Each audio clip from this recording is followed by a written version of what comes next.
സ്നേഹവീടുകൾക്ക് വർണ്ണചാരുത പകരാൻ എത്തിക്കഴിഞ്ഞു AR traders. Paint and ഹാർഡ്വെയർസിന്റെ വർണ്ണ വിസ്മയ ലോകം. ഇനി നിങ്ങളുടെ സ്വപ്നം ഞങ്ങളിലൂടെ. വീടുകൾ മനോഹരമാക്കാൻ ബർജർ പെയിന്റിന്റെ വർണ്ണ വിസ്മയ ലോകം തീർത്തുകൊണ്ട് AR ട്രേഡേഴ്സ് പഴയന്നൂരിന്റെ മണ്ണിൽ പ്രവർത്തനം ആരംഭിച്ചു.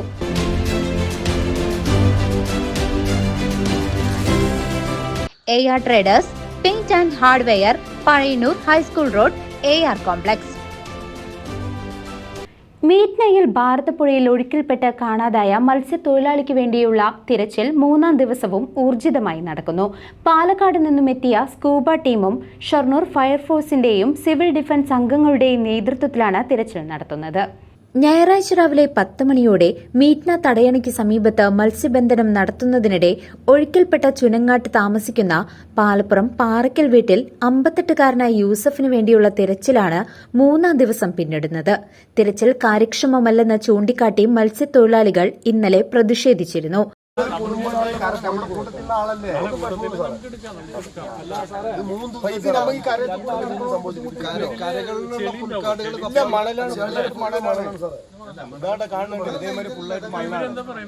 ഇതിപ്പോ 2 ദിവസം മുമ്പ് മൊത്തം വെള്ളമായിരുന്നു.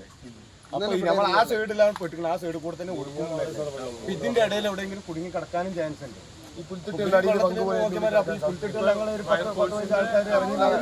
ഇതിനു പിന്നാലെ ചൊവ്വാഴ്ച പാലക്കാട്ട് നിന്നും സ്കൂബ സംഘം സ്ഥലത്തെത്തി. 8 പേരടങ്ങിയ സ്കൂബ സംഘവും ഫയർഫോഴ്സ് സിവിൽ ഡിഫൻസ് അംഗങ്ങളുമാണ് തിരച്ചിൽ നടത്തുന്നത്.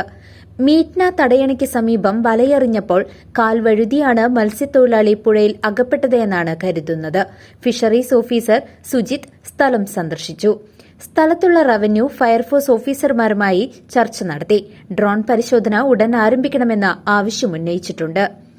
നമ്മുടെ ഒരു മത്സ്യത്തൊഴിലാളി യൂസഫ് ഞായറാഴ്ച രാവിലെ മത്സ്യബന്ധനത്തിനിടയിൽ ഒഴുക്കിൽപ്പെട്ടു. അപ്പോൾ ഇന്നലെയൊക്കെ ശക്തമായ തെരച്ചിൽ നടത്തിയെങ്കിലും അത് കൂടുതൽ സന്നാഹമായിട്ട് ഇന്നിപ്പോൾ 2 ടീമായിട്ട് ഇറങ്ങിയിട്ടുണ്ട്. അപ്പോൾ ഇന്ന് ഞങ്ങൾ വളരെ പ്രത്യാശയിലാണ്. ഇന്ന് ആ സഹോദരൻ്റെ ബോഡി കിട്ടും എന്നുള്ളൊരു ഇതിലാണ്. അപ്പോൾ അതിനുവേണ്ടി ഊർജ്ജസ്വലമായിട്ട് ഉള്ള തെരച്ചിൽ നടക്കുന്നുണ്ട്. ഡ്രോണായിട്ടുള്ള തെരച്ചിലും ഉടനെ ഉണ്ടാവും. അപ്പോൾ ഞങ്ങളെല്ലാവരും പ്രത്യാശയിലാണ്. News desk CCV.